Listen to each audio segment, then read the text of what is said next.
And what is going on, everyone? How are we doing? Right around 20 people to start things off in the chat. Wait for a few people to come on in. Hello, everyone. Hope you all had a good start to your day. Hope everyone had a good weekend. If you missed the power rankings last night, make sure you go watch those, see who I have at the number one spot. We had a lot of movement in the power rankings yesterday.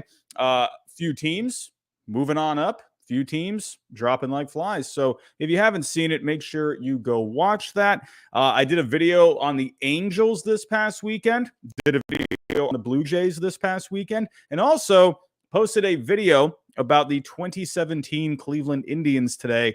That was pretty fun to make. It was nice to go back in time, kind of take a look at that team. So go take a watch if you haven't already. Josh, how are we doing, my friend?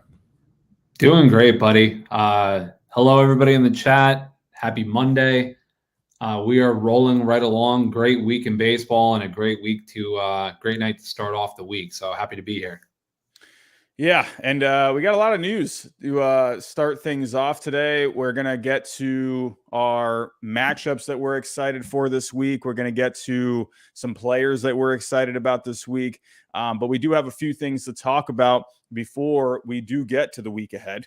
But really quick, if I may, hold on just one second. Still figuring out StreamYard over here. It's weird when I'm using Streamlabs all week, and then I switch to this, and it's like, what the heck am I clicking? Anyway, but really quick, don't forget, we have partnerships. SeatGeek, $20 off. Use my code HYDE if you want to go check out a game and you have not used SeatGeek before. Also, go on Prize Picks. Go use my code Ginger. Get a 100% deposit match. And hey, you don't even have to use it for baseball. We got some basketball still going on. And hey, take advantage of my code Ginger. So, alrighty.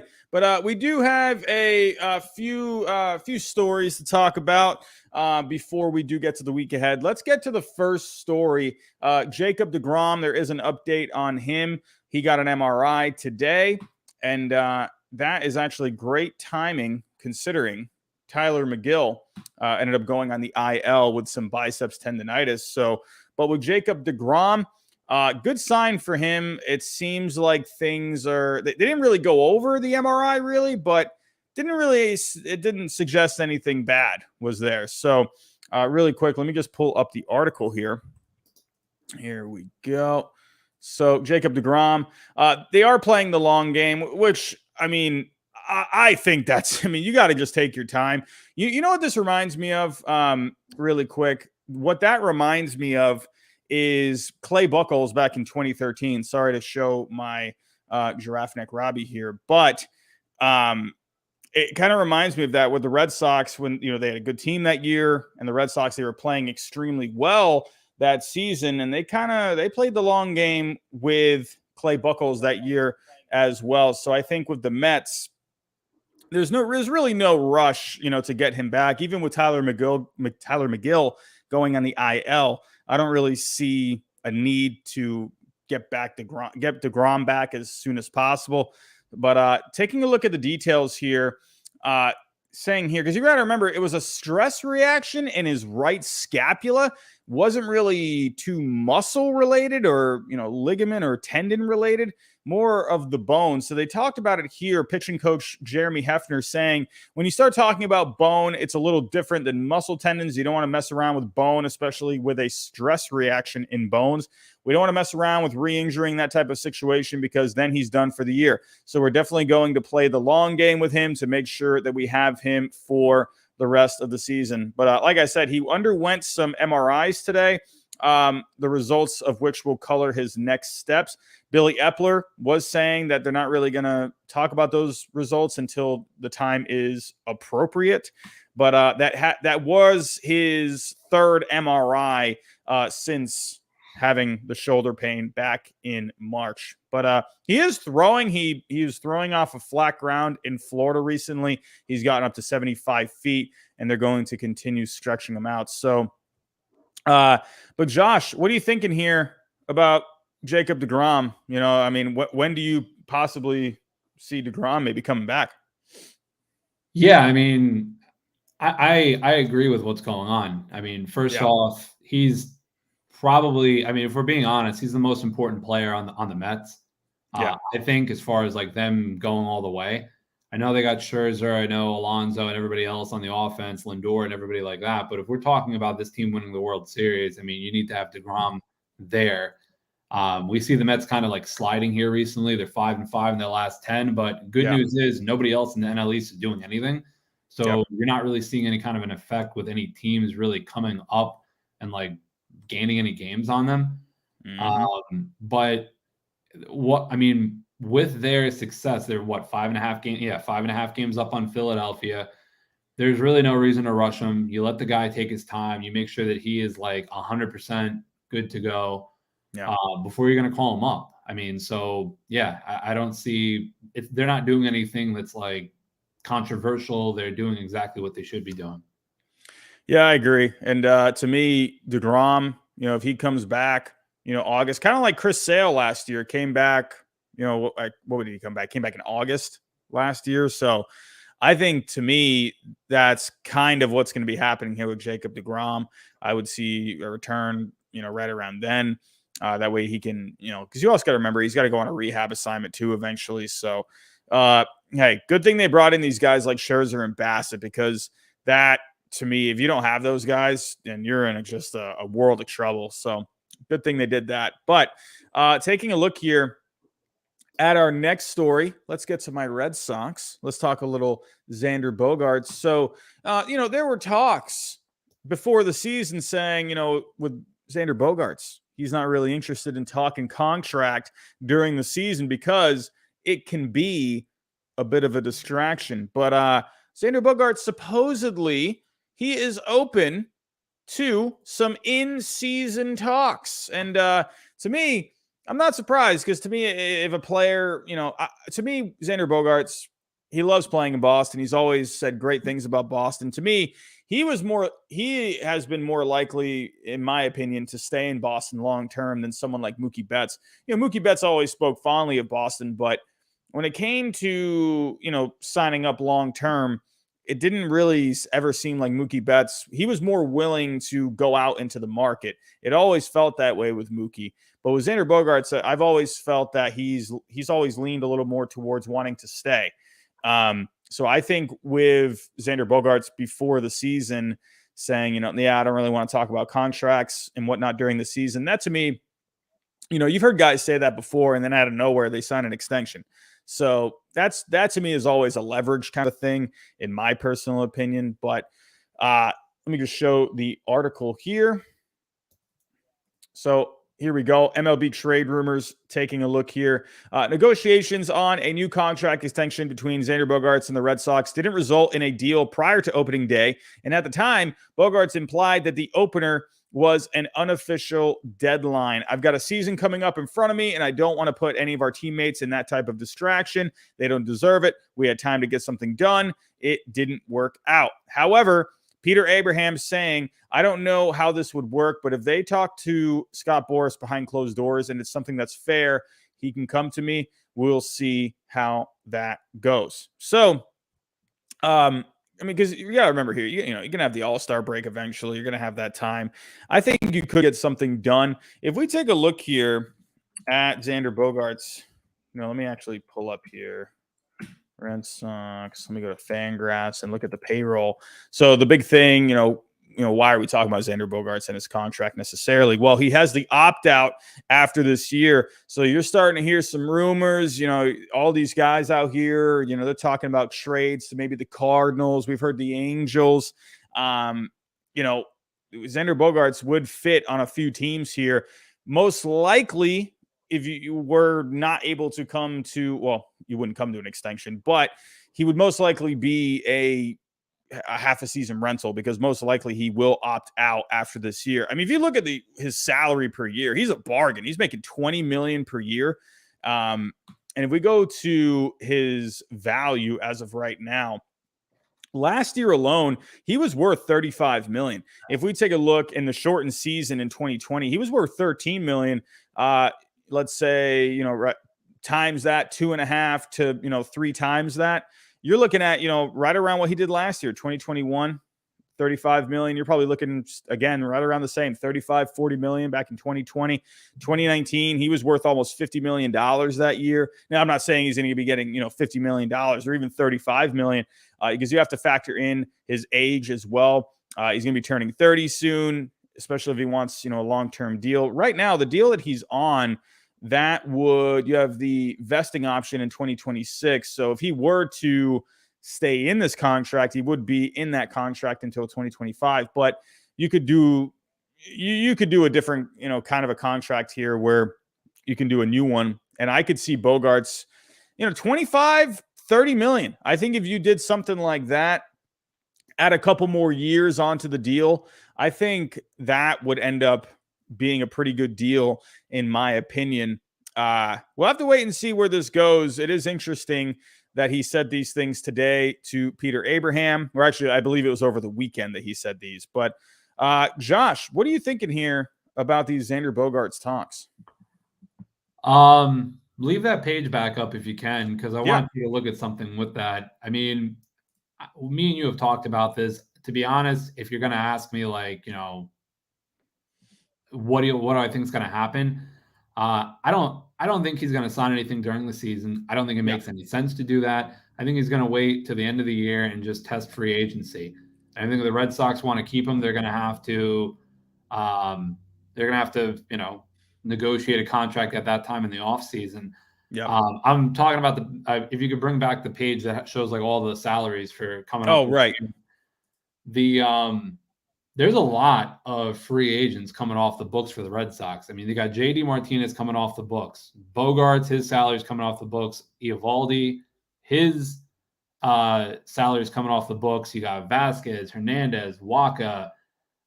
Paxton's got those club options. Rich Hill, Strom, which is a small contract. But they got a lot of money coming off the books. So it's interesting to see when you have a lot of money coming off the books. I mean, I guess they want to wait to see like how he's going to do this year, but you're right. I mean, he's definitely been a bargain so far on his contract. I think what they're going to do is he's not going to come back. I think they're going to move Trevor Story over to shortstop from second base because he is signed as a long-term deal. You're going to be paying that guy 20, 22 and a half, 25 million to be your shortstop.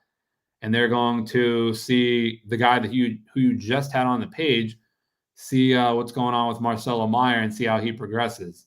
I know right now he's in single A, but I feel like he's somebody, or your boy Jeter Downs, as a fill-in, potentially second base. Marcelo Meyer, potentially second base of the future.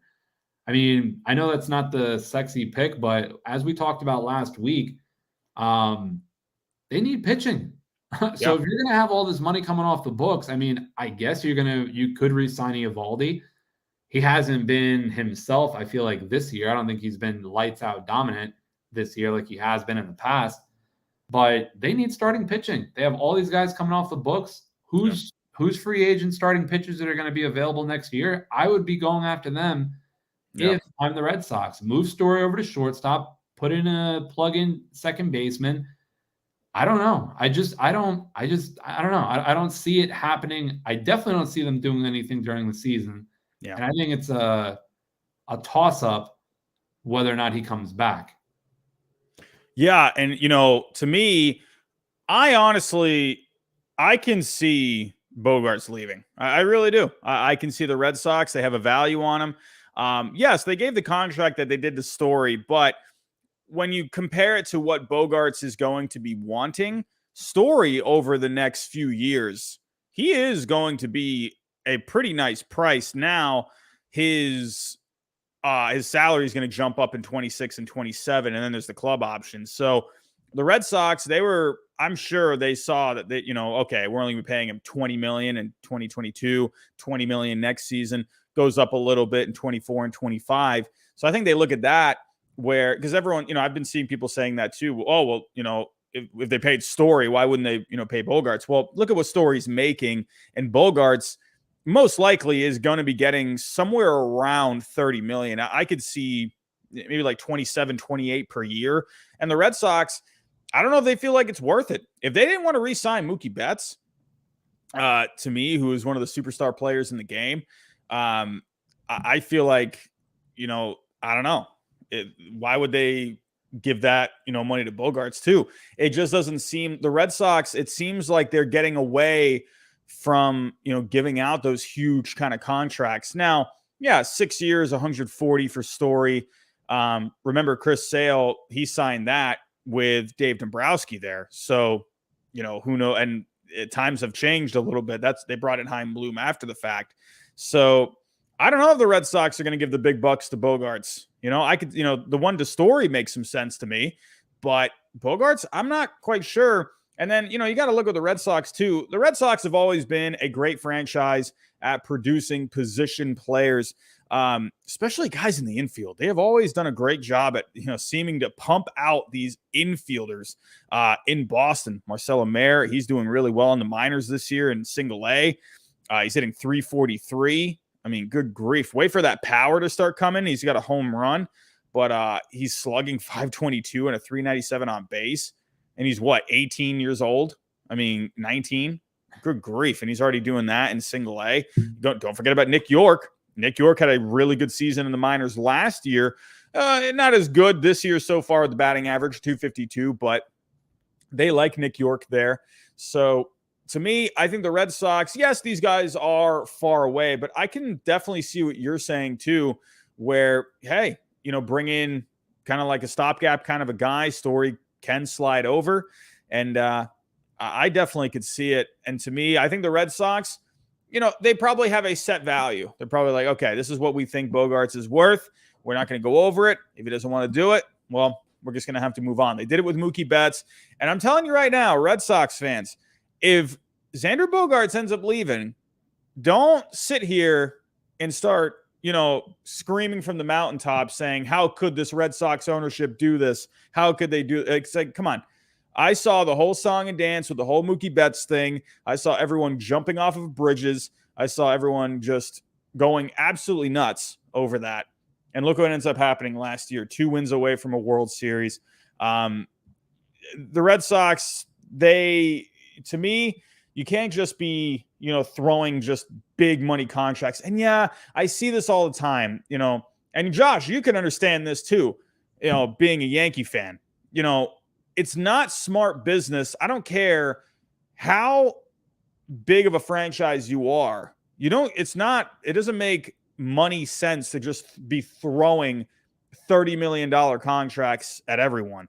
Yeah, it can be a little frustrating considering like, yeah, we got the money. I mean, they can spend this money. But teams, they have their ways of evaluating guys. They have their ways of valuing guys.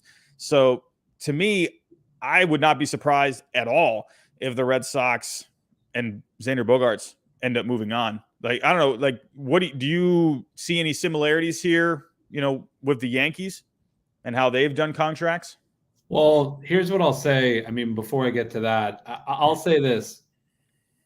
I mean, sorry, but look at them this year. They're 13-21. They're 8 games under 500. They're not putting together wins right now. They're not getting like consistent play out of the team. Definitely well underperforming what they were expected to do coming into this year from last year. They didn't lose a lot of pieces. They lost, to me, I think, a couple good clubhouse guys, like we talked about with Renfroe and some other guys that left. Mm-hmm. But, it would be interesting to me before they would sign him to a contract in the middle of the season. If they're going to continue to play like this throughout the first half of the season, they're not going to the playoffs. And if they're not going to the playoffs and you think you could trade this guy away for an arm, I don't know, a 20-year-old, like whatever, some kind of Pete, some young package, and he's going to be a free agent next year and just say to him like, hey, Xander, we're not doing anything this year, bud. We're going to talk to you obviously in the offseason. We love you.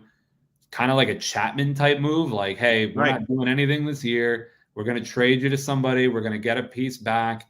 And we'll talk to you in the offseason, just like the Yankees re-signed Chapman literally that next offseason after doing that, trade for Gleyber with the Cubs. So I could 100% see that happening. I don't see a contract being signed midseason. That's my similarity to the Yankees right there.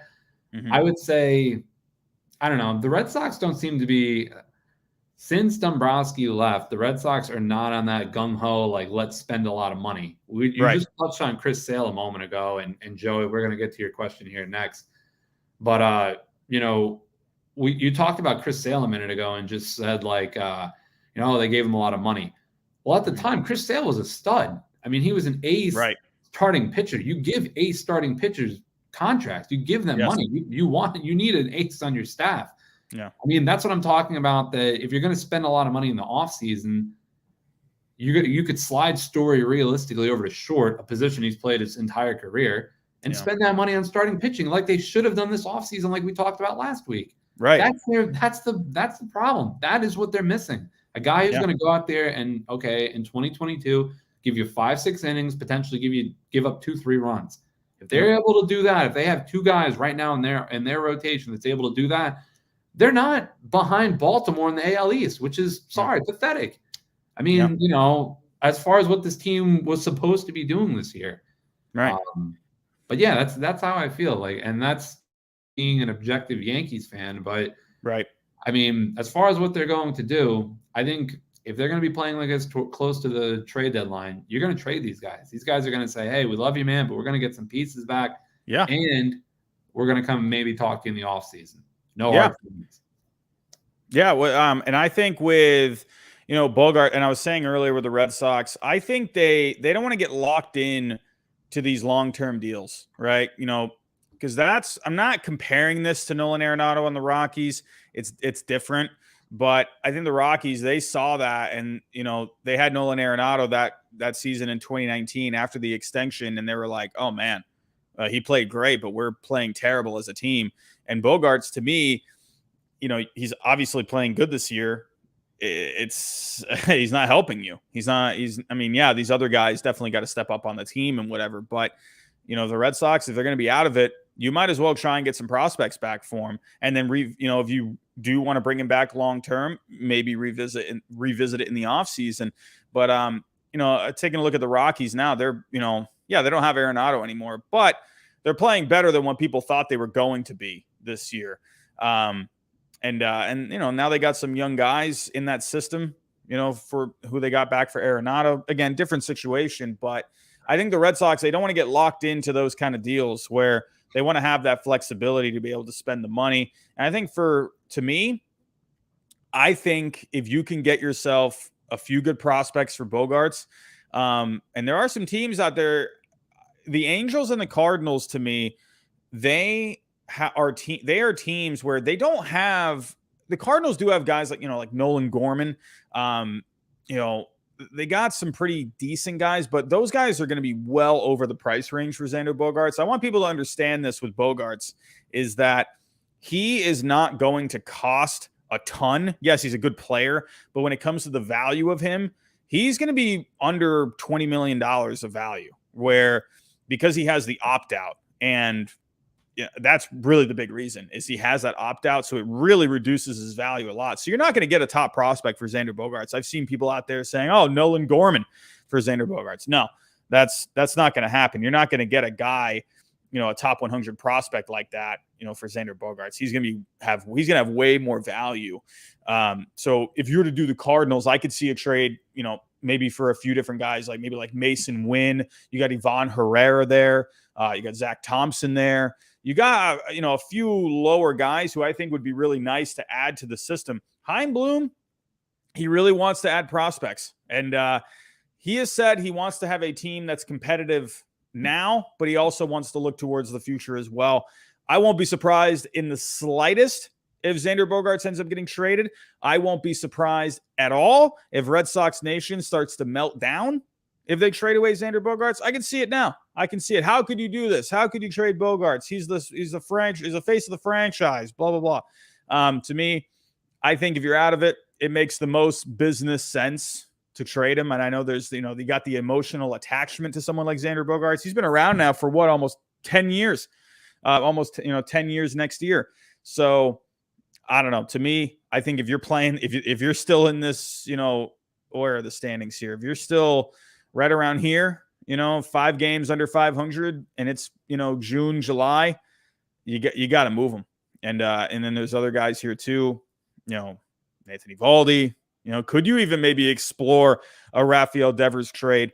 That's another topic for another time. I don't want to get too into this because I don't want this to be the Red Sox show over here. But it is interesting that he is open to some in-season talks. But let's move on here to just one more quick story before we do move to the week ahead. Really quick, Michael Conforto. Yes, he is still out there. There is some news on him. Conforto is not ruling out a return this season, and he could sign after the draft. So let's pull this up really quick. Scott Boras actually today making some comments about Michael Conforto. So taking a look here, Scott Boras was talking to Joel Sherman of the New York Post. It's not out of the question that he could make it back to the majors by September. There's a possibility the swinging modality can be back to normal at a much earlier date than the throwing aspect. He had his surgery in April. There's a chance, depending on how he progresses, that hitting late in the season is a possibility. So if a team is looking for a designated hitter late in the season, looking for another bat, maybe for, that last month, help them maybe get to the playoffs, maybe another bat for the playoffs. I could see someone like Conforto, really helping out a team down the stretch. But what are you thinking here about Michael Conforto, Josh? I don't really think much of it, to be honest. I think this is almost like a non-story because, okay, he could come back as a bat late in the season. I'd be more intrigued if they were like, hey, listen, he's looking good. He's feeling good. He could come back as an outfielder. I think that would be obviously a way more valuable piece because if you have an injury, somebody obviously gets hurt, an outfielder gets hurt late in the season. Yeah, I'd love to have Michael Conforto in the outfield if I'm a contending team, a team that's looking to make the playoffs and the guy is looking healthy. But to have him just like, okay, he's going to come back as a bat, that doesn't intrigue me that much because I could have guys that are in AAA. I could have guys that are like my bench players who have been healthy all year, putting consistent at bats together and can grab some DH spots there. If he came back as an outfielder, if we're talking about this maybe in another month and it's like, hey, man, this guy's throwing the ball well. He's progressing well. He could come back and actually play outfield. That's a story. This to me is like, okay. Like a wait and see. I don't think much of this. Yeah, I think this is just Boras getting him out there. I think he's just keeping his name alive out there, keeping his name in the minds of people out there. I think this is just typical Scott Boras, typical agent. You're representing this guy. It feels like people have just kind of forgotten about Conforto, which, I mean, for good reason. He just got a surgery on his shoulder, so I'm not surprised. But I think this is more about Scott Boras than it is about Conforto. To me, if I'm Conforto, man, sure. Could you maybe sign like I don't know. I mean, if you sign a 1 year, I guess it depends on if you sign a 1 year deal I guess would he sign like a minor league contract? I don't even know what it would end up being. But if he signed a 1 year deal, let's say in July, whatever, like August or something, would that go until the next? No, that wouldn't work that way, right? It would be up at the end of the season. I would imagine that's what it would be, right? To me, like I said, this is a story of like exactly what's being said in the chat. Like, hey, he's just trying to throw his name out there. Like, oh, surgery went well. I think he may be able to swing.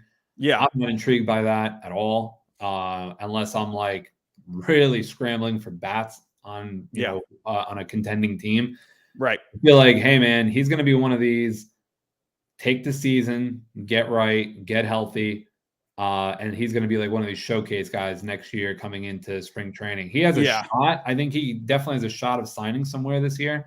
But I think as a bat, like strictly as a DH, just, hey, I'm just hitting, I'm not playing the field. I don't know. I think this is just Boras just doing his job. I think it's just him keeping his name out there, keeping it fresh. Before we do move on to a couple of more stories, I just want to take a look really quick. We had a super chat earlier Don't want to forget about that. Where the heck did that super chat go? Here we go. Joey Nakajima. Padres should trade a starting pitcher for a Red Sox outfielder. Once again, with the Padres, if we're taking a look here at the Padres really quick, as of right now, if we're looking at the San Diego Padres when it comes to offense, they rank 16th overall. And if we take a look at where they rank in terms of outfielders with their offense, San Diego ranks 28th overall in offense among outfielders. So you're on the right track here, Joey. Definitely needing an outfielder. I just worry about that Padres pitching. I saw what happened to them last year.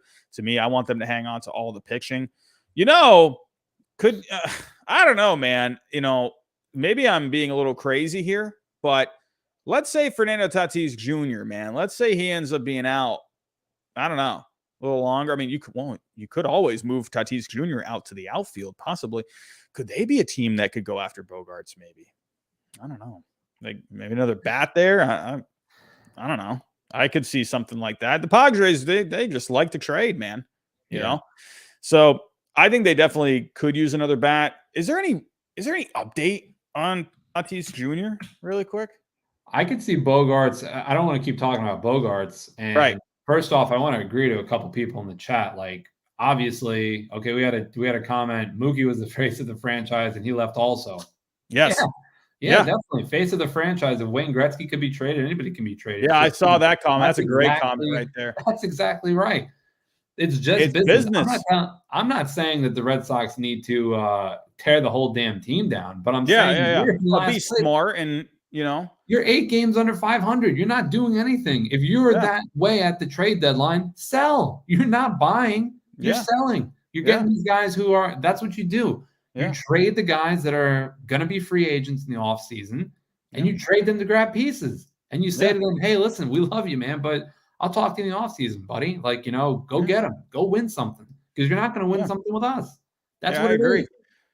Yeah. Let's get Bogaerts to the Padres. Give us some guys. I could see Bogaerts moving. I could honestly see him being traded like a Machado type deal. Like Machado got traded to the Dodgers. He didn't stay with the Dodgers. He was with the Dodgers postseason run into the World Series. He didn't win anything. He signed off with another team. Yeah, I could see it. But we can all definitely agree Red Sox Nation will absolutely melt down if they trade Xander Bogaerts. It's only a matter of time. But thank you for the super chat from Joey.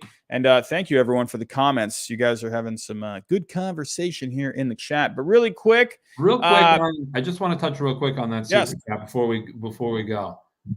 If you're the Padres, the only outfielder that you would want right now is maybe Verdugo. That's it. Who else is out there that you're going to go out and grab? You're going to go grab Kike Hernandez? You're going to go grab Jackie Bradley Jr.? So unless the Red Sox are like, hey, man, we're going to, maybe move Verdugo, who I don't think you're somebody who's going to move. I have this I have this weird feel. I don't know. It's like a gut thing. I could totally see him being a part of a package if it made sense. I feel like, I don't know. He feels a lot like Andrew Benintendi, and they ended up just getting rid of Benintendi. Now, I'm not saying Benintendi was really slumping that last season, but I don't know. They moved on. He moved on from Benintendi. To me, Verdugo, he has not really had a great start to this year. He hit a little bit better last week. I think Verdugo, man, if you could include him in a package, and because he's young too, he has value. I absolutely could see it, man. I could really see Verdugo being in some kind of a package. Don't be surprised if you see Bogaerts and possibly Eovaldi go in a deal together. And who knows, could you end up seeing a huge deal where, like the Red Sox back in the day with Josh Beckett, Carl Crawford, Adrian Gonzalez, could you see some kind of a deal like that? I could see Bloom doing it, because if it makes sense, if he's getting good pieces back, don't be surprised. Could you imagine he unloads those 3 guys and just one blockbuster deal? I would lose my mind. I would probably scream, kind of like you did when you got Josh Donaldson. But yeah, I'd go nuts. If I'm sitting, I'm telling you this right now. If I'm sitting here and there's a blockbuster trade with a huge deal like that, I will run outside. I'll rip my pants off. I will scream. If we get a top prospect, oh my God, I will lose my mind. But anyway, this has turned into the Xander Bogaerts show. I apologize. We got more super chats. Keep this Oh, we coming. do got more super chats. Keep Oh them my going. goodness. On What to the in next the one. world? GDK all day. What a good name. Any Phillies trade or moves that you could see soon? Well, I feel like with the Phillies, their bullpen is a lot better this year, but they've had a couple of weird spots. They just blew the game yesterday against the Dodgers. I could see them maybe going after, something there. But you got to remember, they just had a big offseason, man. They just brought in Schwarber and Castellanos. I would not be surprised if they only made a kind of like a small move, because they really did a lot of their work in the offseason. I could see maybe shoring up the bullpen, maybe a guy that can eat some innings in the rotation if they feel like they need that. If maybe someone goes down or something. But I don't know. Do you see the Phillies making any big splashes by the deadline? I think you got one thing that they're going to look at. They're going to look at a couple of things. They're going to look at to see obviously where they are, because their offense is doing well. Like, they got guys that can Phillies. They got Castellanos, they got Harper, they got Schwarber, they got, Real Muto, they've got Hoskins, they got guys that can hit. So they're not going to trade for a bat. If they're going to grab anybody, and I agree, somebody out of the bullpen, maybe a starter. Let's see what's going on with Wheeler at that time. Let's see what's going on with Nola at that time. Let's see who's available. But I don't think they're going to be out of it. I don't think that they're just, number one, you can't be out of it because they're obviously in it based on their offseason. Yeah. Their offseason says, like, hey, we're trying to do something. Like, obviously, okay, the Mets had a great offseason. The Mets are having a good season. But if you start seeing the Mets going through what they're going through now, like 5-5, 4-6, and the Phillies start like, hey, we're going to start capitalizing on this.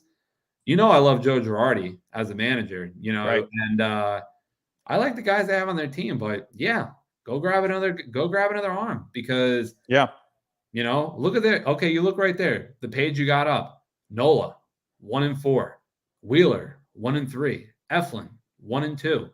Like, nobody's really doing much. Suarez is, Gibson is, but those guys, like those top guys, if you just like, hey, get it together, like let's start like doing something here. Right.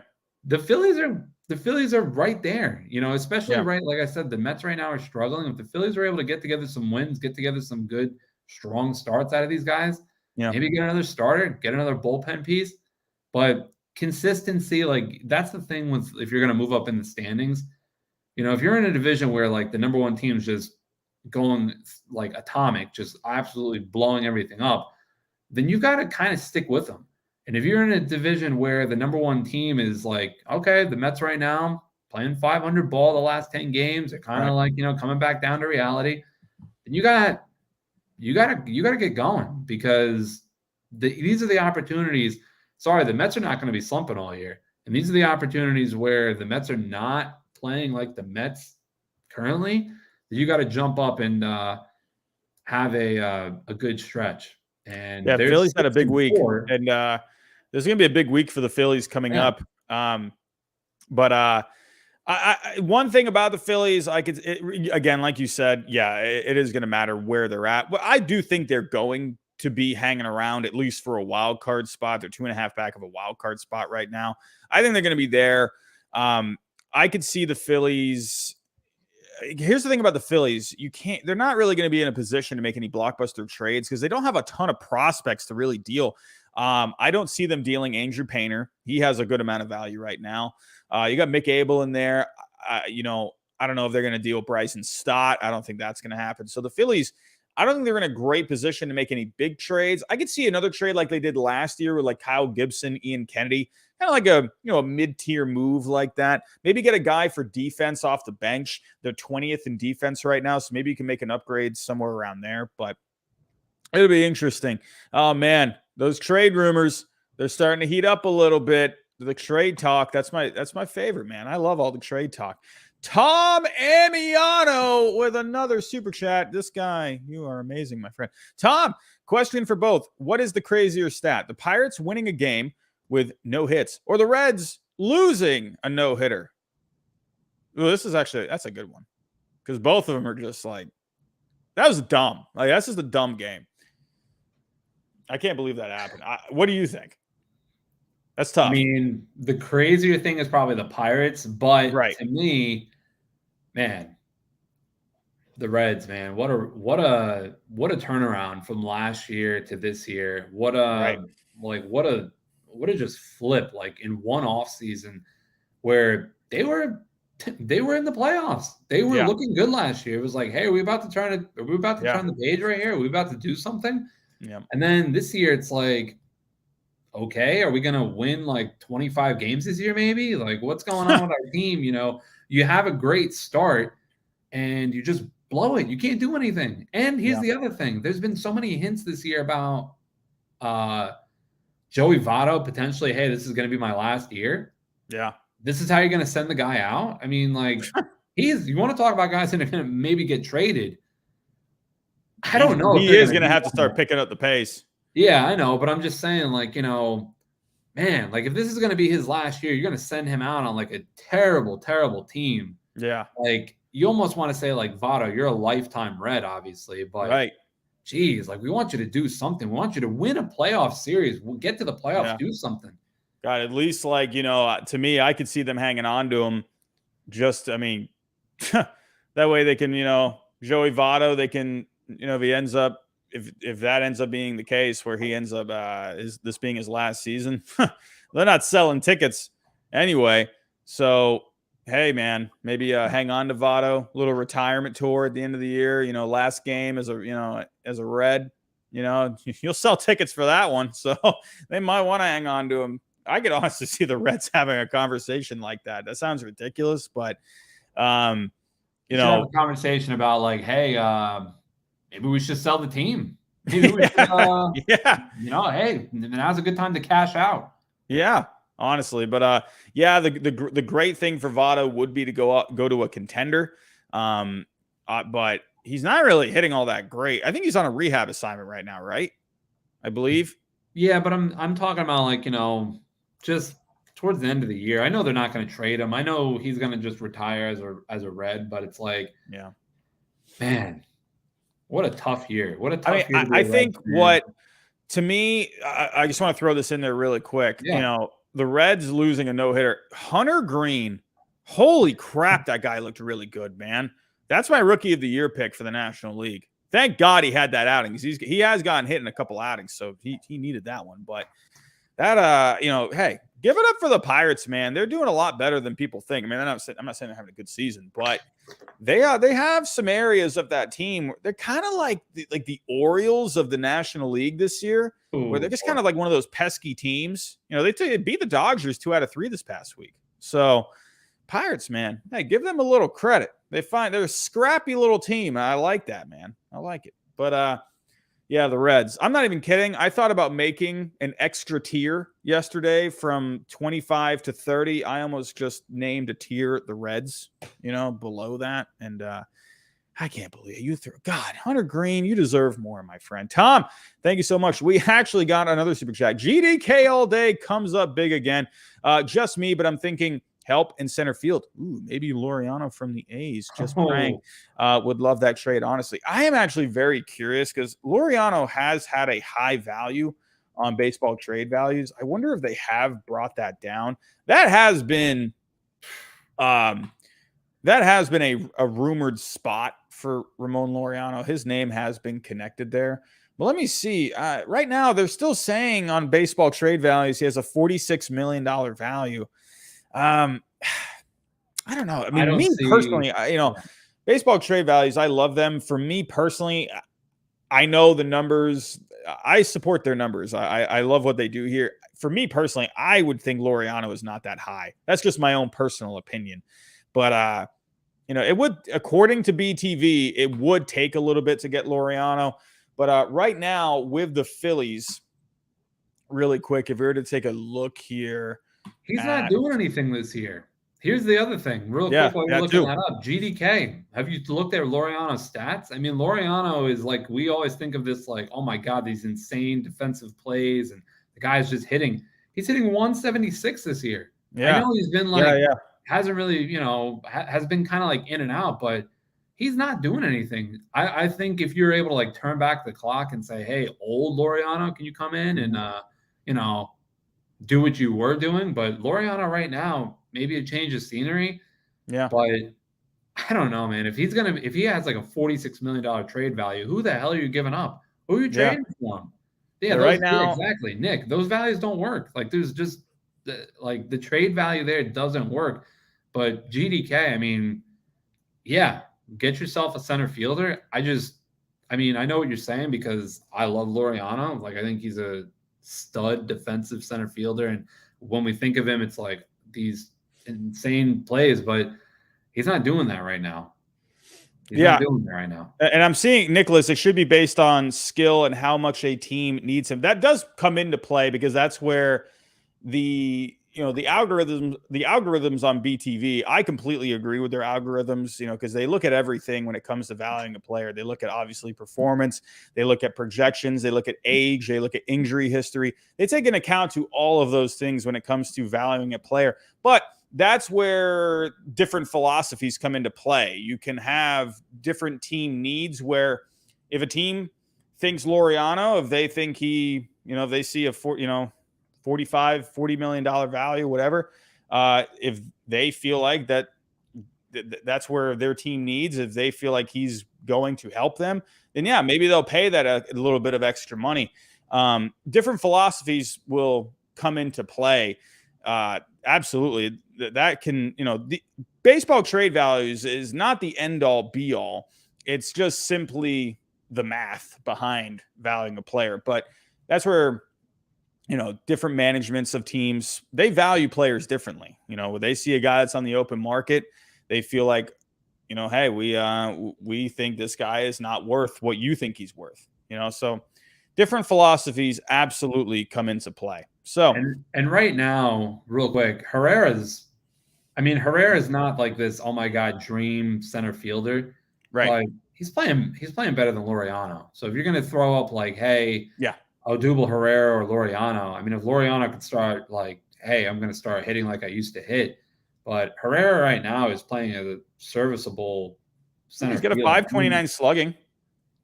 Here's the thing. I mean, if we're looking at center fielders, I know a question in the chat was, okay, well, who should they trade to go play center field? I don't think they necessarily have to trade someone to play center field.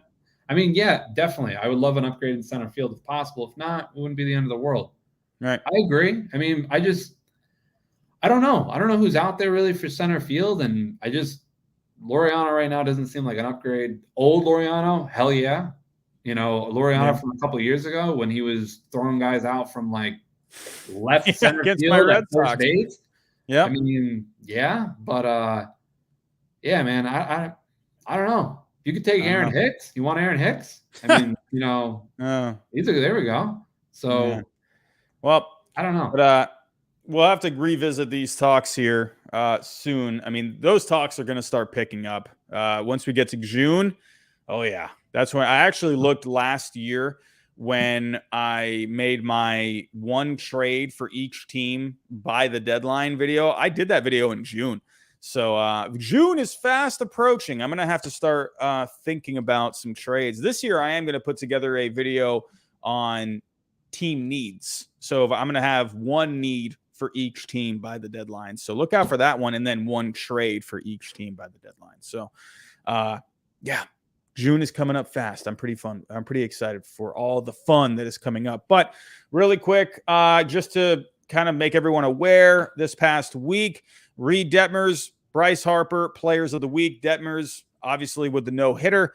Bryce Harper, holy cow, that guy was on an absolute tear last week. Oh, my God. Bryce Harper, man, absolutely killing it. And really quick, I do just want to make people aware of the power rankings for MLB.com as well as Fangraphs. Like I've said before, my power rankings are the best out there. I don't care what you think. Eat my shorts. But it is good to look at some other power rankings out there. So let's take a look at MLB.com. They finally put the Yankees there at number 1. My goodness, it took long enough. They're still not dropping the Dodgers any lower. They love the Dodgers there on MLB.com.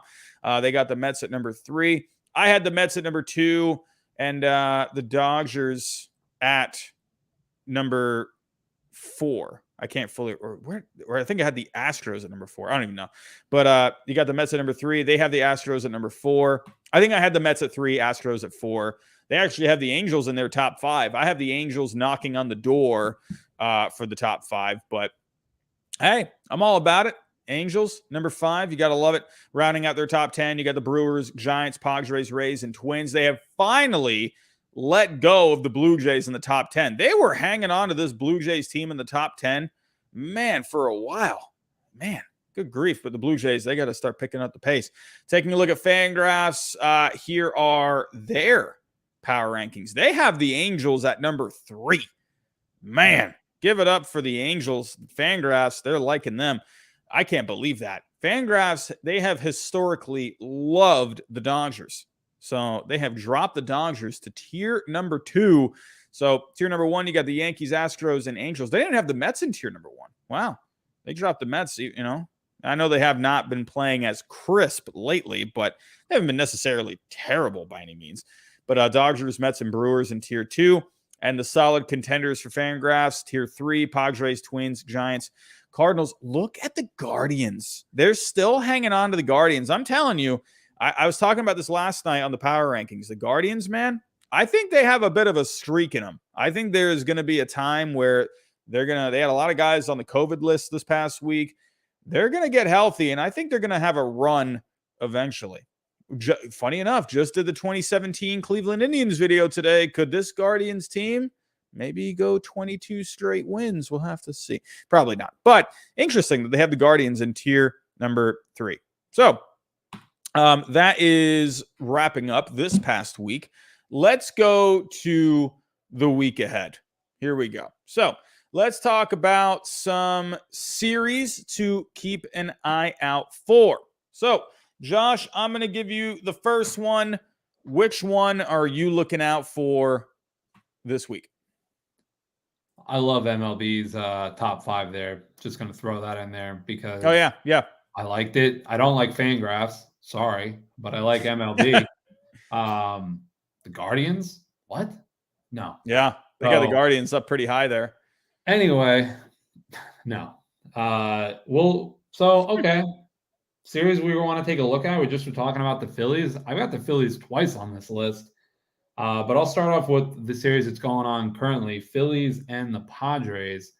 Phillies got a tough week. I'm just talking about them like, hey, guys maybe want to step it up. You know, the Mets are kind of playing 500 right now. I don't know if they're going to be able to because they've got 2 really tough series this week. Padres and the Phillies is my number 1 series to take a look at. And I don't know. I don't know if they're going to win that series, and I don't know if they're going to win the second series we're going to talk about here later. Yeah. Padres are looking good.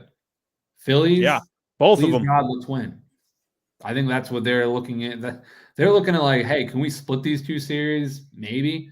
But Clevenger, you know, you may be able to jump on him. He's not too sharp since coming back. Obviously, long layoff, long time off. But that's my series to look at. Yeah, that's one I have down as well. I think this is a great series. The Phillies have been playing a lot better lately. They had a tough loss yesterday to the Dodgers. They were going for the sweep there, but take a look at the week they had last week. They took 2 out of 3 from the Mariners, and they almost swept the Dodgers. They won the first 3 games, and then they lost there in the bottom of the ninth thanks to the Gavin Lux walk-off. Great week for the Phillies last week. And obviously almost sweeping the Dodgers, but it's a good Dodgers team, really taking it to them. So I like this series a lot because the Phillies, they're coming on strong. The Padres, they continue to play some good baseball. Honestly, I'm just excited about Mike Clevenger, man. I'm glad that he's back. I'm glad that he's just pitching again. He's had a couple of starts now. Hasn't gone too many innings so far, but it's just funny because I've mentioned this a few times here. The 2017 Cleveland Indians, Mike Clevinger, he was a big part of that team, man. And I'm watching these Clevinger highlights. I'm like, man, he was such a fun picture to watch. And you just haven't really seen a lot of him with the Padres. So fun that he's, back to pitching consistently. Hopefully he just stays healthy. But I like the series a lot coming up here. I think this is good. Phillies are hot. Padres have stayed pretty solid for the most part. They're playing good baseball. I think this is a great series. All right. What do you have up next? Clevinger, a local Florida boy born in Jacksonville, went to Seminole State College. That's right. That's right. That's nearby for me. Local guy. Who's your series? That was my series. Who are you? Sure. You want me to go? Yeah, I mean, I had that as a series, so I figured I'd just talk about that one a little bit too. I'll jump. I'll keep it rolling. Yeah. Well, we're talking about the Mets. Mets Cardinals is going to be my second series. Yep. We'll jump to that. Mets Cardinals. I think we have some similar ones this week. Yeah. Yeah, that was actually. Here we go. Now we're going to flip to the Mets. Okay, Mets were just 5-5. Okay, Cardinals, coming to town, home series.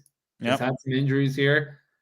Are they going to play off of that little bit of that New York Ranger love going on? That overtime win there? Are they going to start feeding off of this? Like, hey, the Yankees are kicking ass.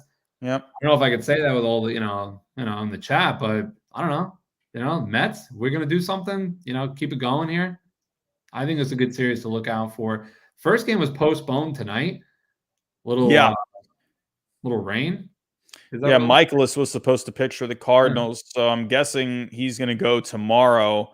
They had Trevor Williams slated for the Mets tonight, but Scherzer, Bassett, and Walker were also scheduled to pitch for the Mets. So, but let me actually go let me fast forward a little bit. When are they making up this game? I'm not sure let me pull up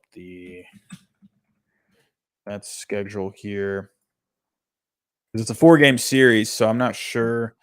Nope, they are. Wait, no, that was not the right one. Doubleheader. Okay, doubleheader tomorrow. Okay, so yeah, you got game 1 and 2 tomorrow. So I believe Scherzer is going to be pitching. How about Scherzer? Huh? Did you see that video this past week with with that the Japanese ambassador, the Japanese ambassador who wanted to throw out the first pitch, and Scherzer basically said, "Get out of here." Do you see that? Yeah, which there was a couple funny comments on Twitter basically saying, man, Garrett Cole's going to see that next time, because you remember Garrett Cole on opening day, he was losing his damn mind because they were a couple of minutes late. He's going to be like, I don't think so, not today. That was pretty funny.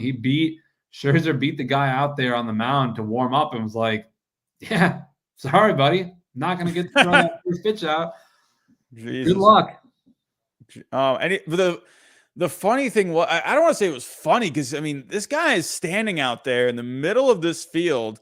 And it's just funny because, like, you don't ever see something like that. Like, everyone's just warming up. I mean, you saw Lindor in one video. He's just, throwing the ball around in the infield. Scherzer's pitching, and he's just standing there.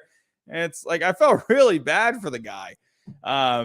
But I was talking about that last night, where I blame the people at Citi Field. They did not do a great job, I think, of, just getting all of that ready. I'm not going to blame Scherzer. This guy's just out there doing his job.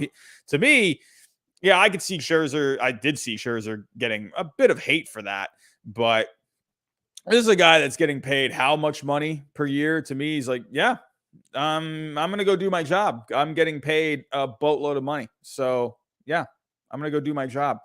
So hopefully for that guy, hopefully they give him another chance. I'm sure they gave him a whole bunch of memorabilia. I'm sure they made his night worthwhile. So, but yeah, you'll see him with the Yankees. But yeah, Scherzer is going to get to pitch in this series. Bassett is going to get to pitch in the series. I believe Walker is going to pitch tomorrow.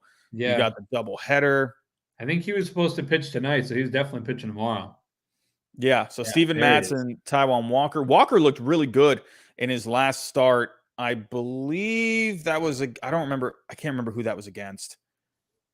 I don't remember who he pitched against this past week. I don't remember. But But yeah, so they have not announced who's going to be pitching tomorrow. I would imagine Michaelis is going to be pitching in game one. So for the Mets, who knows who that's going to be? It was supposed to be Trevor Williams, but this is a great series. And also, hey, you just had them in the brawl, in their last series where, emotions got high. These are two good teams. So Yeah. I expect this series to be another fun one. Speaking of fun, let's go to my next series that I'm going to be looking out for really quick. Where do I go here? They're actually playing tonight. We got the Mariners and the Blue Jays. Blue Jays up 3-0 right now. This was my predicted American League Championship series for this year.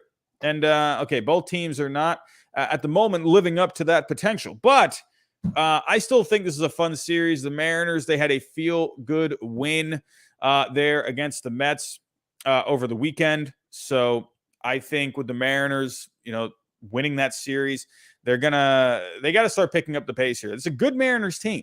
I think it's a good team. And the Blue Jays, they have not been playing up to their full potential. But right now, the Blue Jays, they are looking pretty good tonight. They're holding the Mariners to 1 hit. Who was pitching for the Blue Jays tonight? Was it Kikuchi? Look at Kikuchi tonight. Oh, against his old team.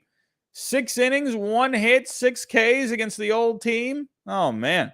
I didn't even realize that he was going against them. But I like this series. What are you thinking about this series? I like the series. I could see this team. I could see these teams being in it at the end of the year. Yeah. Championship series, slow your roll. I don't know if that's going to happen, but yeah. I mean, the Blue Jays. I don't think you lost faith in them, and I don't think you're losing faith in Seattle. I know we had a question earlier in the chat, basically saying like, "Oh, what do you feel about Robbie Ray not going back to Seattle? Not going back to Toronto." I think they just reported that he's just not vaccinated and he's not able to go up to Toronto. Right. So it's not like he just was like, "Oh, screw Toronto, I'm not going up there," which is crazy because he pitched for the team last year. Yeah. I know they weren't in Toronto last night, but he was pitched for the team last year. He's not vaccinated. He's not able to go to Toronto. Yeah. So that's kind of the background of it. It's not like he's snubbing his old team, just saying that. But anyway, yeah, I like the series. I think Logan Gilbert's pitching tomorrow. Yeah, I think he is pitching tomorrow. I haven't heard too much about Logan Gilbert lately. He's had some rough starts. He was going to be my pitcher of the week to look out for, but I don't know. I'm kind of tossing up between him and maybe somebody else. We'll see. Yeah, Jose Barrios has been having a rough time lately. Yeah, so that's not going to be. I'm going to say this. Spoiler alert. That's not going to be a good contract years down the road. He's not pitching that well. He did get a big contract. That was a pretty big contract when they gave that to him. I've always thought Barrios is a pretty solid middle of the rotation kind of a guy.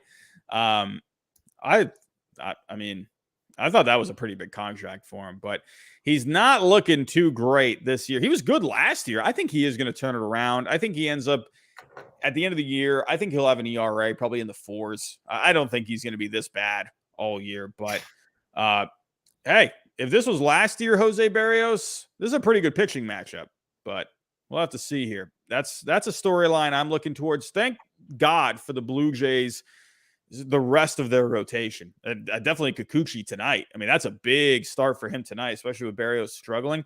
But the rest of that rotation, Gosman, Manoa, they're looking really good. So give it up for him. And then Hyun-Jin Ryu looked good in his return from the IL. So, but what about you? What's your next series you're looking out for? Nick, you're exactly right in the chat. Barrios is a bona fide number 3 starter being paid as an ace. Yes.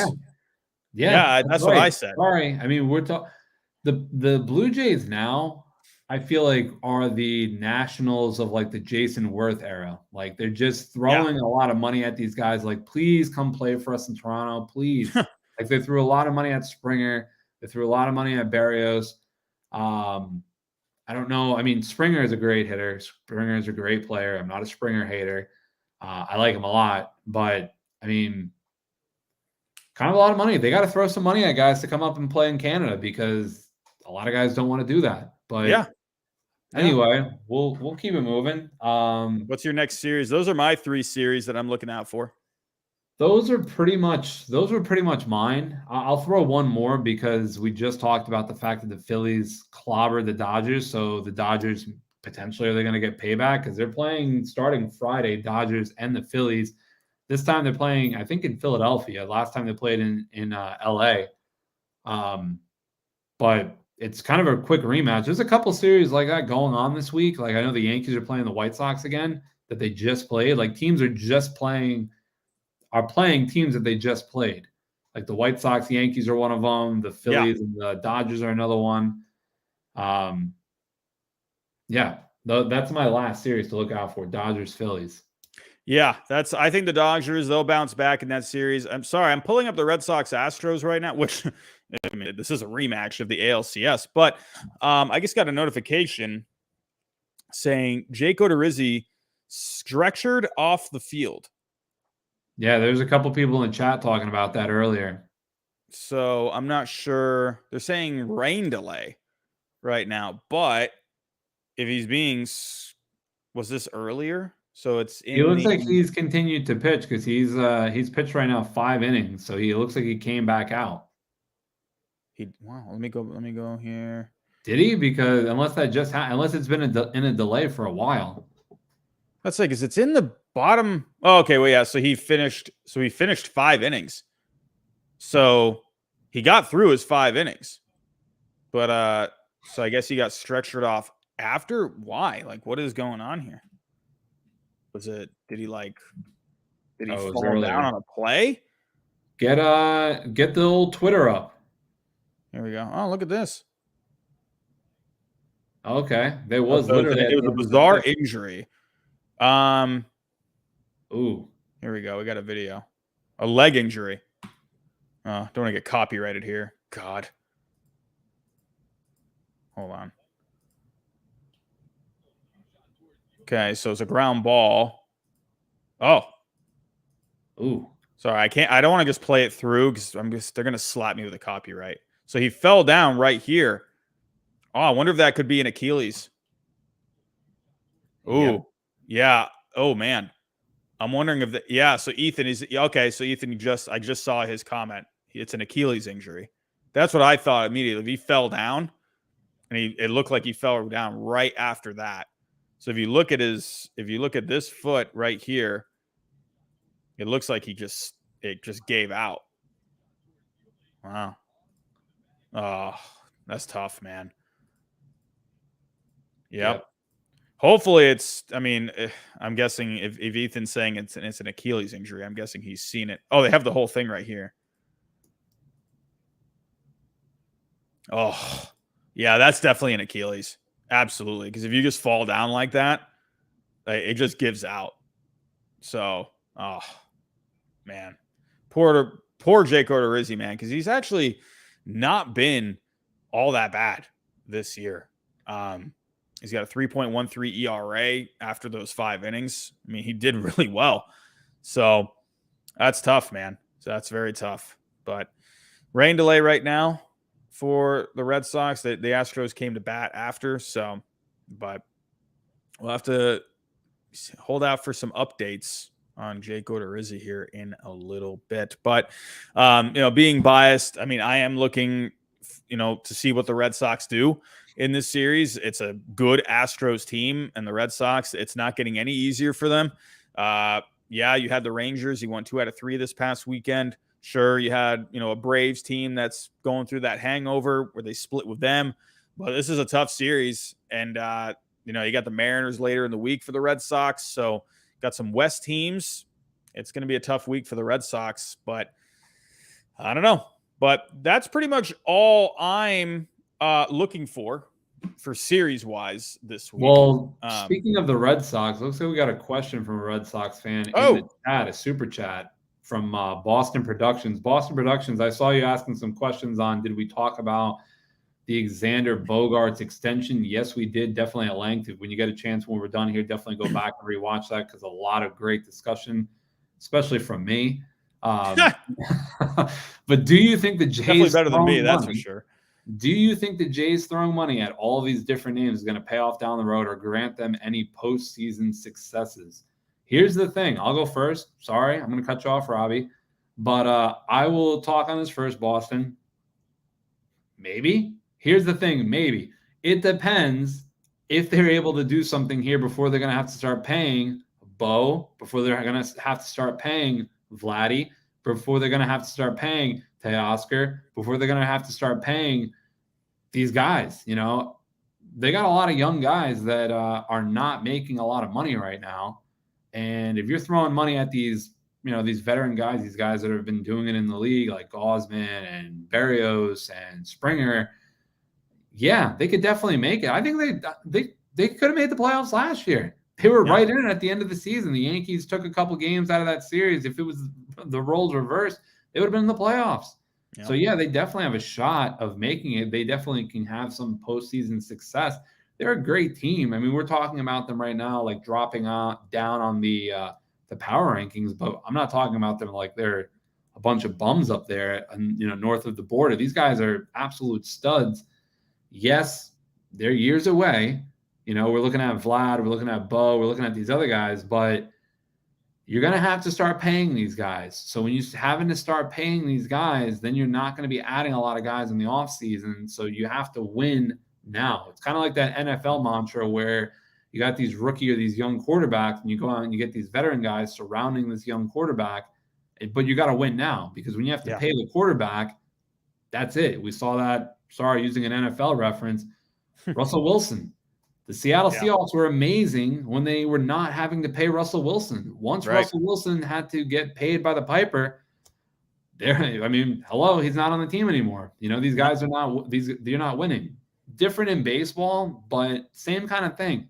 I feel like if they're able to get something done here in the next couple of years before they have to pay Bichette, before they have to pay Vlad Jr., get these guys producing at these low contracts, they could do stuff. They could definitely get going. I mean, they're knocking on the playoffs door. But I'll stop jawing at the mouth and throw it over to Robbie. What do you think? Yeah, really quick. I mean, I'm looking at, you know, someone like Springer. He's going to be 35 in a few years, and he's going to be making a decent amount of money. So I'm wondering how that contract's going to end up being. Could that end up being like a Jason Worth? You mentioned, you know, the Nationals earlier, Jason Worth. Could that end up being kind of like that a little bit? Gausman, how is he going to be in those last couple of years? You know, Berrios as well. Berrios is more affordable over the, you know, until 2026. And then he goes up to right around 25 million in 2027. But yeah, like you're mentioning here, Vlad, I mean, yeah, he's not a free agent for a little while, but you're going to want to get Vlad signed up before 2024. You don't want to have him get to 2025 and you're giving him an arbitration, because he's going to be a free agent that next year. So you want to get Vlad signed maybe like here. You know, I would even say do it now. You know, but I would say if they can get him signed up by 2024 the latest, they should do that. I don't think they're completely handcuffed by these contracts. I mean, obviously, I don't know their financial situation, but I think the Blue Jays are fine when it comes to money. They do have Hyun-Jin Ryu coming off the books in a couple of years. So I think 24, I could see them probably getting Vlad signed up here. Bo Bichette, he's a free agent 26. So again, 2024, I could definitely see maybe these two guys getting some decent contract extensions. Don't forget about Alek Manoah. We got more time for him. You got at least a few more years before you can get him signed up. So let's see how he does in a few years. But I think they're not completely tied up to like a ton of these contracts. Ryu's coming off the books in a couple years. Chapman's coming off the books. Kikuchi's not a ton of money. So, you know, I'm not really too worried about the Blue Jays. But Springer, I am interested how that contract is going to turn out. So, but yeah, thank you. Wonder Davy, we have another super chat coming in. Another super chat coming in from Wonder Davy. An Achilles injury, not good. I'm optimistic he returns. Well, he put there he's not optimistic he returns. I'm not. Okay, never mind. So yeah, I'm not optimistic. He's definitely not coming back this year. No. If it's an Achilles tear or an Achilles injury, he's not coming back this year. Yeah, Mike Soroka, Mike takes Soroka several hasn't months. pitched in a couple of years, so yeah, it takes several months to come back from. So he would not be coming back this year. No, he wouldn't. No, that's tough, man. And Achilles, that's one of the worst injuries that, not even just in baseball, just in life. That's one of the worst injuries you can get, because you got to think that's, you're using your legs, you're using your feet all day. It's like, that's, yeah, I feel bad, because that's tough, man. And especially with him last year in the offseason, we were seeing a lot of things. He wanted to go to another team possibly because he wanted an opportunity to pitch, and then he got that opportunity this year, and he's actually been pitching pretty well. So that's tough break. So, but Wonder Davey, everyone, thank you for these super chats. We got quite a few of them coming in here, so really do appreciate that. But we talked about our matchups. Let's just give a couple of our players for the week. Taking a look here, last week we made our predictions. You, for position players, I went with Christian Yelich. You went with Jazz Chisholm. On the pitching side, I went with Mad Bum, and you went with Verlander. And, well, it looks like we have split again. Christian Yelich ended up having the better week overall than Jazz Chisholm when it came to Fangraph WAR. And Verlander had a better game score by a mile than Madison Bumgarner. So we split for the week. I picked a good week to go with Christian Yelich. You got the cycle, and you picked Verlander. I mean, what a pick that was. He had a heck of a start. Great start. He had 2 good starts. He had 2 wins. Oh yeah, he did go a couple. Yeah. He went over the weekend. I think he went 5 over the weekend. But whatever. Pitched good enough to get the win. But yeah, I'll take the split. So I think the overall score is 4-2. You're up 4-2 for our predictions for the year so far. So I will give you the honors. Position players, who are you going with this week? This is going to be your player of the week. This is going to be a Yankee heavy week. Sorry. I know it's like biased, but I was kind of tossing it up because I love the way Gallo is starting to play. I know he has been the redheaded stepchild at the beginning of the year, where like everybody was like, what the heck is this guy doing? He's not getting hits. We saw he hit a bomb 2-run home run to basically finish it off last night, or yesterday, I should say, before they flew over to Baltimore. And then I was tossing up between him and Stanton, because Stanton's been playing absolutely the lights out. And I think he's going to keep it going. So I'm going to pick Stanton this week to kind of just keep it going. And just because they're playing in Baltimore, and he is going to clobber the ball this series against Baltimore. And then they're playing Chicago again. So they just got done with playing Chicago. They're playing Chicago again. I think Stanton has a good week, and he's my position player I'm going to go with this week. Giancarlo. How about you? Yeah, so let me just pull up Stanton really quick. Let's take a look at his game log from last week. Let me share the screen. He had 6 RBIs in one game against Chicago. Yeah.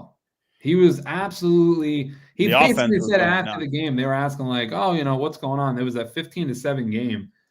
And they were asking him after the game, like, what was going on? And he's like, well, they were just leaving the ball over the plate. You don't want to do that. And that was the first time that I've ever heard him say something since being with the Yankees. And this team, man, I'll tell you. Sorry, I'm going to talk about the Yankees for a second because we haven't really talked about them at all so far. Yep. Best team in baseball, and they're not going anywhere because this is just a different team. They're playing differently right now. I don't remember a time where you were consistently seeing this team run the bases. Yep. Starting pitching has been insane. Bullpen has been insane. They're getting hits. They're just getting going. Like every facet of the game, they're excelling at, they're dominating at, and they're having fun. You listen to these guys after the game having these interviews. You can't even hear these guys talk. They were talking to Gallo yesterday. You couldn't even hear what Gallo was saying. They were blasting music in the background. They have strobe lights going. It's like a freaking disco party in the background. After this team's ready to rock and roll. And they shared a stat. I'm not going to jinx my team. But they shared a stat of the last 3 teams to go 25-9 or better. And let's just say this: they had a favorable end of the season, all 3 of those teams. So I'm not going to say anything about the Yankees and jinx my team, but this team's a bunch of studs, and Judge is going for the money. Damn right he is. Damn right Judge is going for the money. Yep. Robert Bale. Yep. Yeah. They're looking really good. And, you know, I think I posted this on Twitter, you know, the Yankees. Because, you know, I have picked the Yankees to win the World Series the last couple of years. I swear to God, they better not win the World Series this year. The third year, I should have went with them. Third time's a charm. It's like, how could I go with the Yankees for a third straight season? It's like, how could I do it? There's no way I could do it. I don't see how I could in my preseason predictions. I went with the Yankees the last 2 years. In 2020, before the playoffs started, I went with the Dodgers in 6 to win the World Series, and that ended up coming true. But preseason wise, I went with the Yankees the last 2 seasons, and I just said, you know what, forget it, I'm done. And it's like, are you kidding me? The year I did not pick them, they're playing their best baseball out of those 3 years. So nobody saw them doing what they're doing right now. I know you're pulling up Stanton's stats. Yeah, absolutely crazy last week. Unbelievable. Look at the week that he had.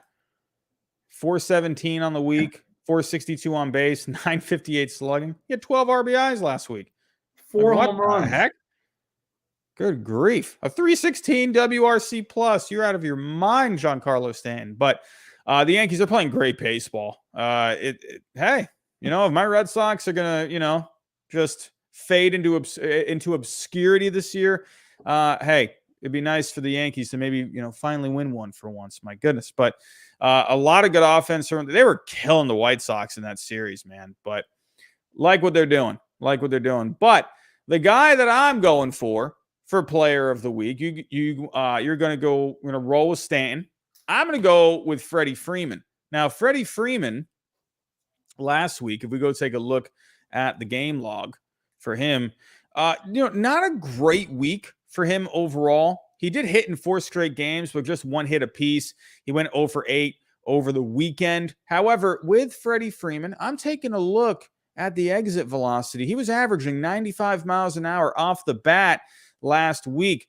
Let me actually throw up his batting average last week so you can compare it with the expected batting average. But taking a look. So Freeman last week only hit 174, but the expected batting was 331. The expected slugging was 648. And again, averaging 95 miles an hour off the bat. So I think Freeman has himself a really good week. This week, I think he ends up bouncing back. And I'm going to roll with Freeman. So that's my pick for position player of the week. How about for you on the pitching side? I love Freeman. I said this is going to be Yankees heavy, and Tom, we're going to get to you just in a minute here, bud, because that is an amazing question. But again, I said it was going to be Yankees heavy, and it is. And I've been kind of laying off this guy for the last couple of weeks. I keep saying like, you know, maybe he's going to cool down. But I'm talking about the stud in the American. Yeah, right there. You know who I'm picking. Right there, baby. Nasty Nestor Cortez. That's who I'm going with this week. The American League Cy Young front runner. That's who I'm talking about. Nasty Nestor, the Cy Young front runner. He just threw 8 innings of 1-run baseball against the White Sox yesterday. I think he's going to keep it going. I am afraid. I'm going to throw this out there. I am afraid because he is pitching against the White Sox again later this week, and they just saw him for 8 innings. But I'm not that afraid of it because I think he's going to keep it rolling. Yeah. I think he's looking. I saw the Pete Weber, the bowling, where he's like, I'll send it to you. It was on Twitter basically saying, I know a video you're talking. Garrett Cole saying I'm the ace, and he's like, who am I? I never understood that video, but it's just amazing. Jeez. But that's what Cortez. Now, I think when it comes to Cy Young voting, you need to look at Baseball Reference. I don't think people should look at Fangraphs when it comes to Cy Young voting, because if you're looking at Cy Young voting on or if you're determining your pick for Cy Young on Fangraphs, it would have been Garrett Cole last year. But Baseball Reference, they don't really look at FIP too much. They look at ERA. I actually had someone in the chat in the last few days. He basically said he likes ERA over FIP, and I mentioned that you feel the same way. You just like ERA. It's just point blank. That's how many runs you're giving up over how many innings. I like FIP because it is what a pitcher can control. But I understand why ERA, I understand. Yeah, bloop shots can happen. Defense can kind of mess you up here and there. But at the end of the day, Nestor Cortes has, just by a little bit, right in front of Verlander, the lowest ERA in the American League. And if you take a look here at strikeouts, where is he when it comes to, is he on the top 10 for strikeouts? No. I know strikeouts per 9, he is up there. So he is 7th overall when it comes to strikeouts per 9. So he's going to have some competition this year in the American League. If we're just looking at Fangraphs, you got Gausman there. He's having himself a good year. The FIP for Gausman looks really good. But again, that's not really going to help you get Cy Young votes with, that's not how these guys vote. They don't look at FIP. They look at ERA. Scooble's having himself a really good year. His ERA is there. But when you're looking at guys like Cortes and that 1.35 ERA, I think Verlander, if Verlander can start striking out some more guys, I think he ends up making a good case for it. But right now, I think the guy that you got to go with is Cortes, because the ERA is super low. He's striking out a lot of guys. He's not walking a ton of guys. So I think Cortes right now, like you said, he is the front runner for the Cy Young Award. But my pick for the week when it comes to pitching, I'm going to let you try and guess. He's in the top 10. Who do you think is going to be my pitcher for the week? I'm going to let you take one guess. Top 10 on this list. I know you want to pick Verlander, but you can't. No, I'm not going to pick him. Week. I think we need to also make that a rule. I think if we have picked a player before, we can't pick that player again. Do you want to make that a rule? Yeah, let's do that. Yeah, let's do that. So I say that. So we won't pick him again for the whole year. But I think who you are going to go with, that's going to be tough. It's tough. I think who you're going to go with. A lot of good guys here on this list. I think who you're going to go with is McClanahan. Yeah, look at you. Yeah. I want McClanahan. Oh wait, I actually had his thing pulled up right here. Anyway, McClanahan, he looked really good in his last time out. Take a look at what he did last time against LA. He went 7 innings, 3 hits. He struck out 11. He looked really good. So 14 strikeouts per 9 in that start. I mean, good grief. McClanahan, he's been looking really good, man. And I feel like he has been underrated a bit this year so far. So I'm liking McClanahan, man. I think he's on a roll. His next start, I believe that is, let me go to the Rays here. Wait, what did I just click? Here we go. He has Detroit. So I'll take McClanahan against that lineup. I'll go for it. I almost went with Eduardo Rodriguez because he looked pretty good in his last start, but I don't trust Erod against Tampa Bay. They know him too, so I'm going McClanahan against Detroit. So I think we got some pretty tough matchups here. So I went with Freeman and McClanahan. I'm going to write these down because I keep forgetting to write these down. And you went with Stanton and Cortes. I like it. Right. I like it. Well, let's see. I'm going to need to win both of those to tie it up next week. But it could happen. But yeah, Tom Amiano has a super chat before we get out of here. You got to work now at 5 a.m. Good luck with that. I would rather run in front of an 18-wheeler. Here we go. Tom Amiano, what's going on, my friend? Thank you again. What would hurt worse, Xander leaving or Judge leaving? I think I'm saying that right. Yeah, Xander leaving or Judge. Ooh. Well, I mean, it would be painful for me because it's. Yeah. What do you think would be the more impactful? Judge. No, it's got to be Bogaerts. Get out of here. Judge is, his hamstring's going to pop off eventually. It's, Bogaerts never hurt. It's fine. But no, I think I would say both equally. That would affect both teams like pretty equally. I would say Judge is such a big bat for that team. He's also pretty good in the outfield too. I think people forget Judge is actually not bad in that outfield. And not bad. He's not bad. I will say this real quick. You are right, Tom.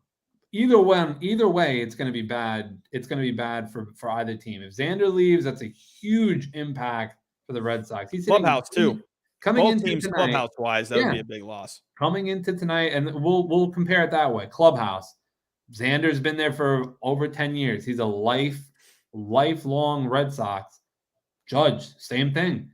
Judge has been there. He's got drafted by the Yankees, lifelong Yankee. Face of baseball, potentially. Face of baseball, Judge, leaving New York. That's where I think it kind of like tips the scales. I mean, Xander's offensive production, huge coming into tonight. He's hitting 344. I don't know. I don't think he's gotten a hit so far tonight. I know they're in a delay currently, but Judge, he's clobbering the hell out of the ball. He had 12 home runs coming into tonight. MVP candidate right now. He's playing out of his mind. He plays a great right field. I'm not going to say, he's okay in the outfield. He plays a great right field. Yeah, that's what I meant. Yeah. He's definitely good. I mean, he's a huge that would be, to me, I know I'm biased again, Yankees fan. Judge leaving would be a monumental loss for the Yankees. The reason why I say that again, Xander leaves, you're sliding Trevor Story over to short, you're plugging in somebody else at second. If Judge leaves, what is your? Are you putting Stanton in right field and then you getting Brett Gardner? Are you going to try to re-sign like Gallo long term? I mean, that is a huge impact, not only clubhouse wise, presence wise in the lineup. I mean, just production wise in the lineup. Yeah, both would equally hurt. I know from a Red Sox fan and a Yankee fan, but I think it's Judge. I'm sorry. I will say this in one argument favoring Bogaerts is that shortstop is pretty scarce in the major leagues. There's not a lot of great shortstops. Trey Turner, baby. Trey Turner, baby's going to be a free agent next year. Hey, whatever. Come to Boston. Let's do it. Hey, maybe Chaim Bloom has his eyes on Trey Turner. Maybe he's like, hey, Bogaerts, he can go kick rocks. We want Trey Turner. No, I don't think that ends up happening. But it's you don't got a lot of good shortstops out there, especially good hitting shortstops like Bogaerts. And Bogaerts, he plays a very he's not one of the best defenders out there, but he gets the job done out there. I'm not saying he's bad. He's basically he makes the routine play, and he can get to a couple here and there out of his range, but he doesn't have the best range. And that's where I think Bogaerts has a bit more, because there are more outfielders out there. So when it comes to shortstops, it is like a dime a dozen, when it comes to good shortstops. I would probably say the Red Sox, let's say you take both. Let's say the Red Sox were a winning team right now, just like the Yankees. Let's say they were neck and neck. If you took Bogaerts off of the Red Sox right now and you took Judge off of the Yankees at the same time, I think it would impact the Yankees more. I think the Red Sox would find a way to, because you have Story, obviously, you could move him over. They could figure it out, I think. The Yankees, that's just the Red Sox would definitely take a hit offensively. I'm not saying it would be a surefire, they'll be completely fine. But that bat with Judge and the Yankees, that's a huge bat to lose. That, no disrespect to Bogaerts, but Judge is having the MVP season. So I would lean a little more towards Judge being a more impactful loss this year. Bogaerts, in terms of having a really good shortstop year to year, that would be a terrible loss. So we're talking about, let's talk like we're talking about free agents, who's going to leave in free agency. The only other right fielder who's going to be a free agent next year that's even a considerable maybe. This is the list of the free agent right fielders next year. Aaron Judge, Charlie Blackmon at 36 years old, Will Myers, Will Myers, Adam Duvall, Adam Duvall at 34 years old, Mitch Haniger, and Brandon Nimmo. Oh, yeah, Brandon Nimmo on the Yankees. And then Cole Calhoun. So you're telling me, and then let's take a look real quick, since we'll jump over here to shortstop. So we're going to talk about, which one's shortstop next year. Carlos Correa can opt out. Trey Turner and Xander and Dansby Swanson. Okay. One of the Red Sox. I wonder. And Tim Anderson. So you got you got some guys out there. I'm sorry, as a shortstop, I'm not saying they're better than Xander, but Correa, Trey Turner, They could find a guy. Swanson, and Tim Anderson. Yeah. There's a lot more shortstops out there than you think. At least after this year. Yeah. There will be a shortstop market. That's what we're talking about as a free agent. Right. Yeah, I know. I'm just saying. So they definitely could. I wonder if the Red Sox, I'll have some fun here before we do get out of here. If the Red Sox were to part ways with Bogaerts and then you get to the free agent market, I'm like wondering if you were to go for one of those guys. I don't think they would go after Correa. I don't think they would do it. I don't know. I don't know what it is with Correa. I know a lot of the injuries, they aren't really, they're kind of out of the blue ones here and there. I don't know. It's just he just has like this weird inability in his career to just not be able to stay on the field. Like he was able to do it the last couple of years, but I don't think they would go for Correa. I don't think they would go for Trey Turner because I think he's going to be too much money. I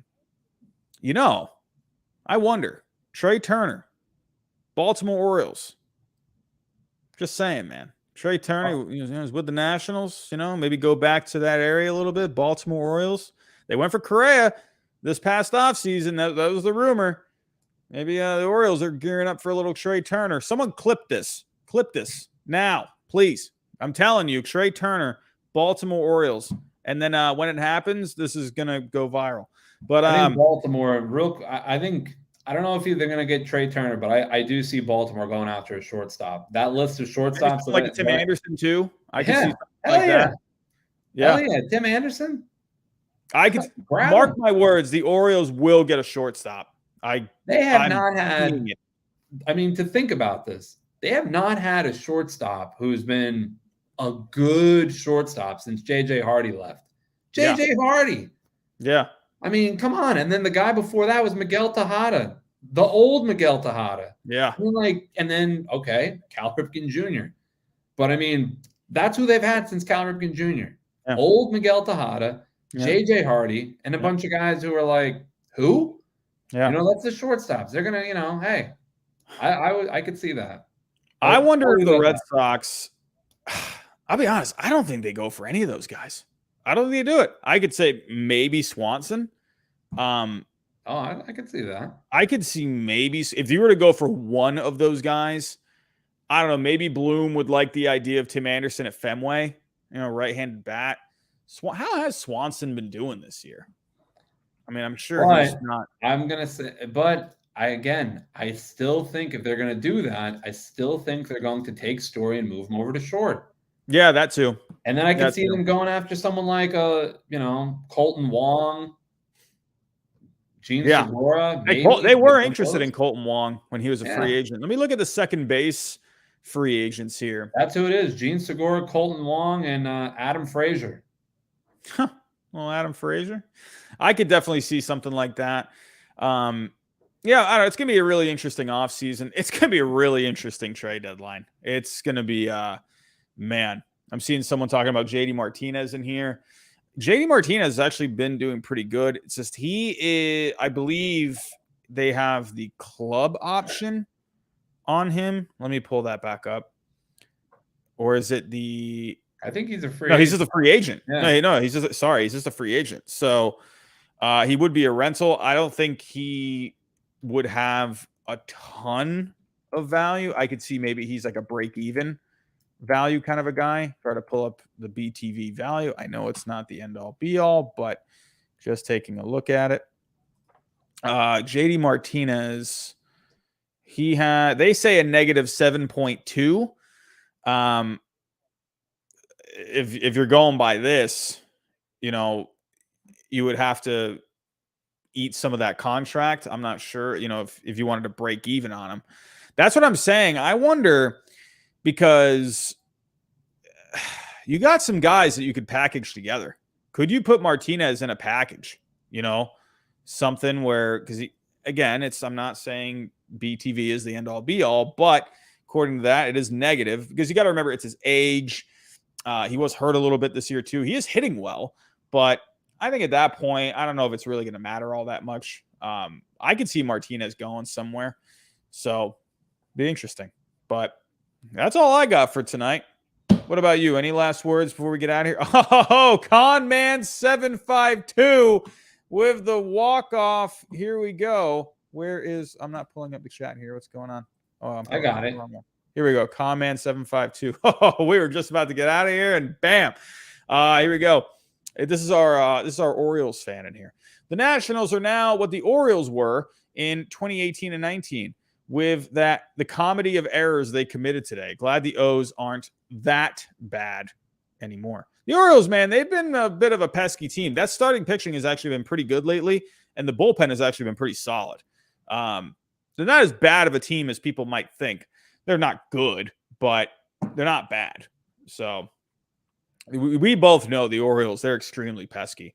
But once they have Trey Turner next year, they're going to be a lot better. So I'm I think, right now. I mean, I'm not going to badmouth the Nationals. The Nationals have won a World Series in the past 5 years, so they're on a different thing there. I mean, sorry, I know, Orioles fan here, but yeah, I mean, they're not looking good right now. I feel, I don't know what's going to go on with the Nationals here in the future. They're really, really wanting to hold on to Juan Soto, obviously. Yeah. But who do they have around them? They went out and got Nelson Cruz. They got no farm. You got They Cade got Cavalli nothing. down there, but he's been having some injuries, and he has not been very healthy, even going back to college. So there's not a lot of farm in Washington. I mean, oh God, I don't know, man. It's going to be interesting to see.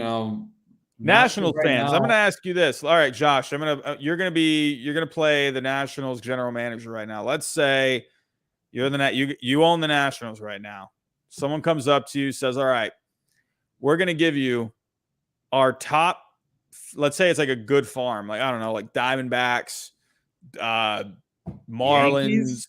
Mariners, one of those. They come up to you like, "All right, we're going to give you like 7 of our top prospects for Juan Soto."